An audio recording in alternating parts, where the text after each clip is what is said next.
What in the Sam Hill is this? You disgusting reject.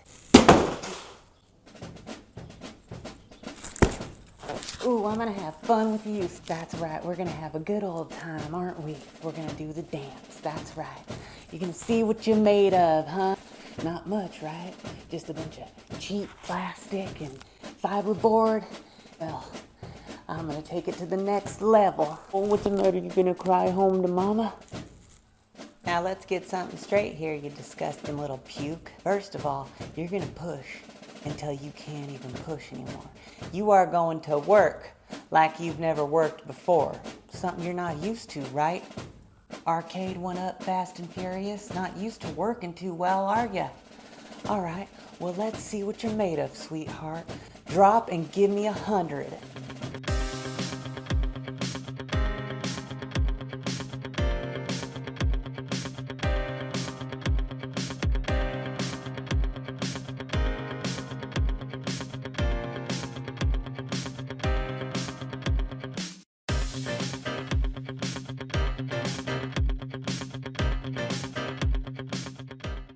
Well, you cheap piece of fiberboard trash, are you ready to give up yet?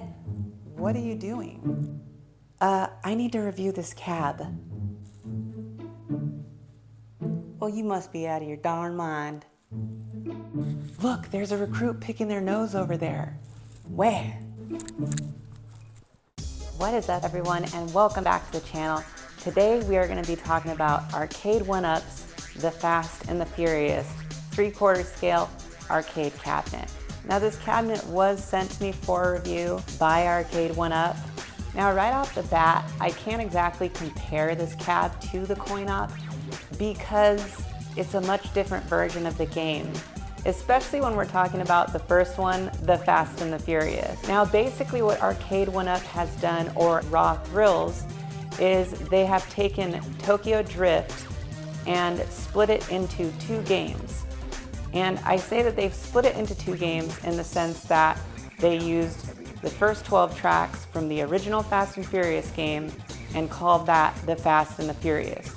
But all the gameplay from Tokyo Drift is exactly the same with those tracks. And then you have Tokyo Drift, which has Drift Tour Mode and 7 tracks, which are included in Tokyo Drift. Now, there are only 8 cars to choose from in this game. If you look at the Fast and Furious franchise, Raw Thrills is only using 8 cars in their current arcade version of the game. I don't know if that correlates with part of the reason why they had to do it that way, but it's just something to take note of. The car roster was so much different on the original version. You had Supras, the Mitsubishi Eclipse, which, by the way, side note, the Mitsubishi Eclipse that's on the side art of both this and the original arcade was never in the game. It was a 2004 Eclipse, which at the time was hot off the press because the game was released in 2004. Sounds like a marketing scheme. The really big question is this game fun? How is the cabinet? Well, let's take a look at it and check out not only the design of the cabinet, but how it plays.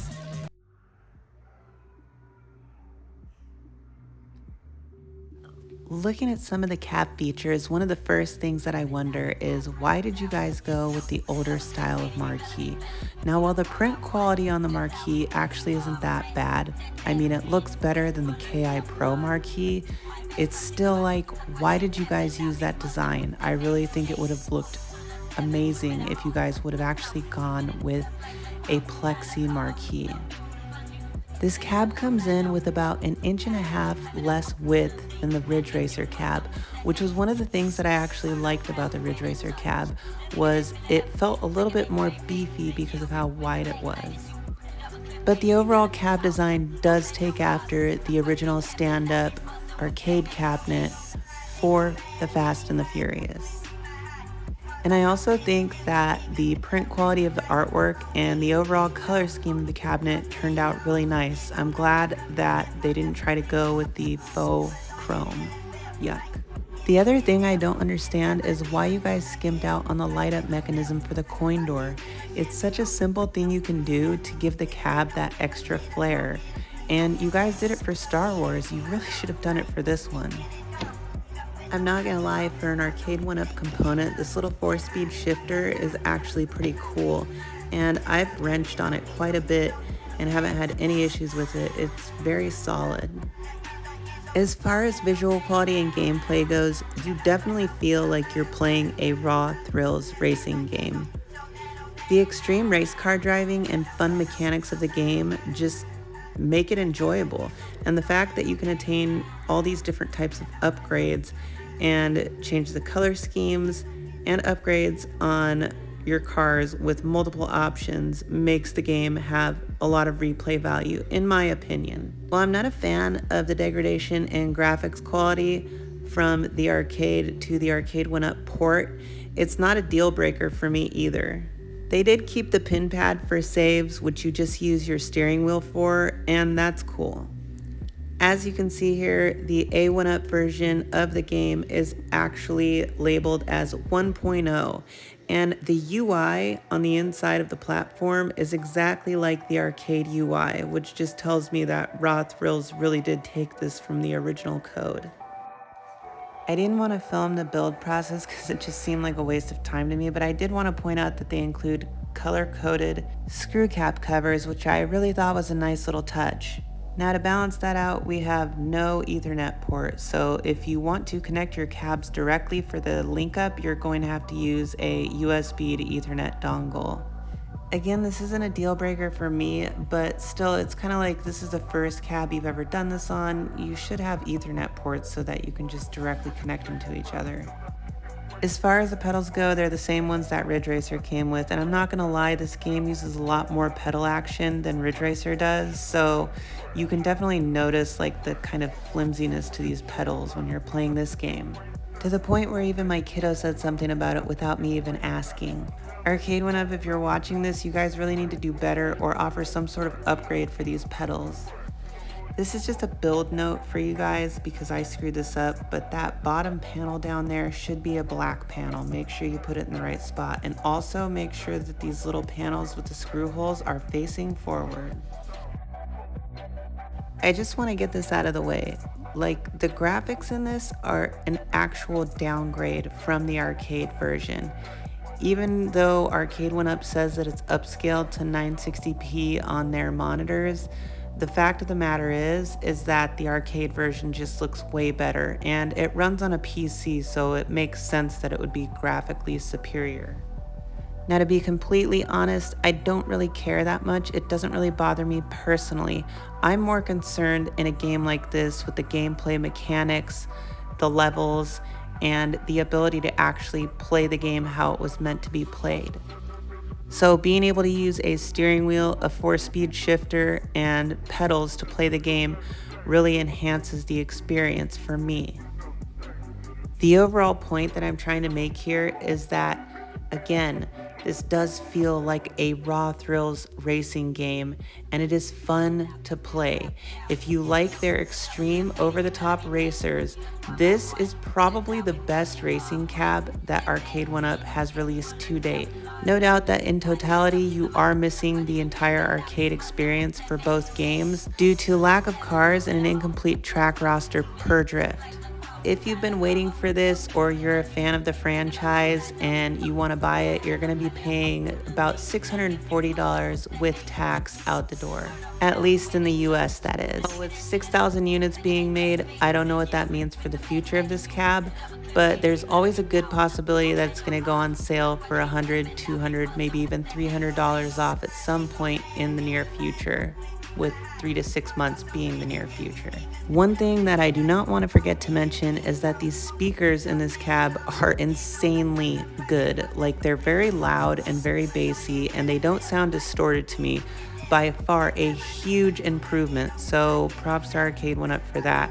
You definitely need to keep doing that on your future products. One other thing I'll throw on top of that is that the UI experience is really weird with the steering wheel, and it takes some getting used to navigate your way around, but it is what it is. Next time you guys do a cab like this, please do a better job on the Marquee and include a light up coin door and Ethernet port. Or if you're not going to include the Ethernet port, at least include some sort of dongle. And last but certainly not least, a lot of people were expecting something completely different than what you ended up giving with this cab. You guys are advertising it as the Fast and the Furious, and to be honest, it should have just been a drift cab. After finding all the information out about the games pretty much being drift split into two parts, I had my expectations pretty low.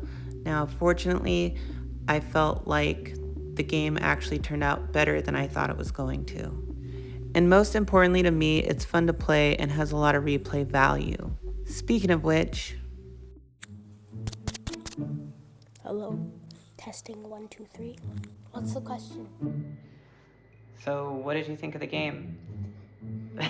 I decided to let my kid get knuckles deep in this game and see what she thought about it. I also wanted to see how easy it was for her to pick it up and just start playing.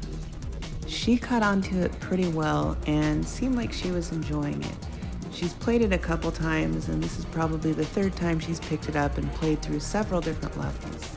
Coming from forced feedback on the coin op, she definitely did have to adjust. So what did she have to say about it? Well, let's find out. So what'd you think of the game? I totally dig it, brah. What's your least favorite part of this game? The pedals are trash, bruh. What is your favorite thing about this arcade? Probably how smooth it goes. Do you like playing the coin-operated one better or the Arcade1up version? Definitely the coin-operated one, bruh.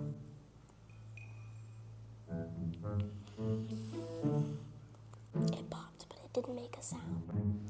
It seems like it makes sense that anybody who is going from the coin-op version is going to think that it's just better. Not because the Arcade1up version isn't good or isn't fun, it's just because it's loaded up with all the goodies of the original gameplay, plus you have a bigger screen and force feedback and all these other things. But I do think that the downscaled Arcade1up version of the game is still really fun to play. And so did my kiddo. If there's anything you could say to Arcade1up, what would it be? I still got love for Arcade1up, brah. Keep trying. This is totally gonna seem like a random question, but does anybody know who made this cab?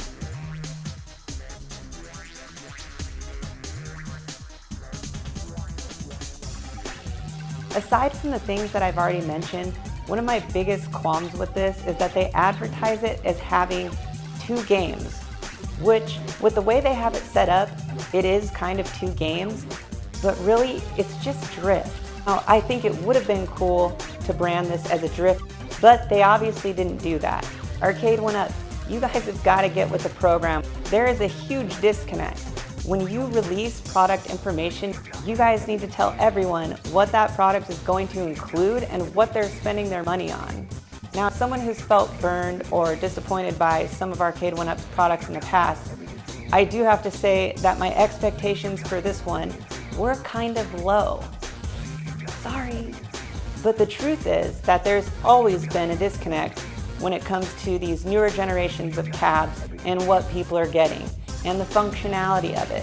Now, I will say that Raw Thrills, I think, did the best possible port that they could do with the hardware that they had and with whatever licensing that they had as far as this goes. Overall, this is a cool cab and a vast improvement from where Arcade1up started.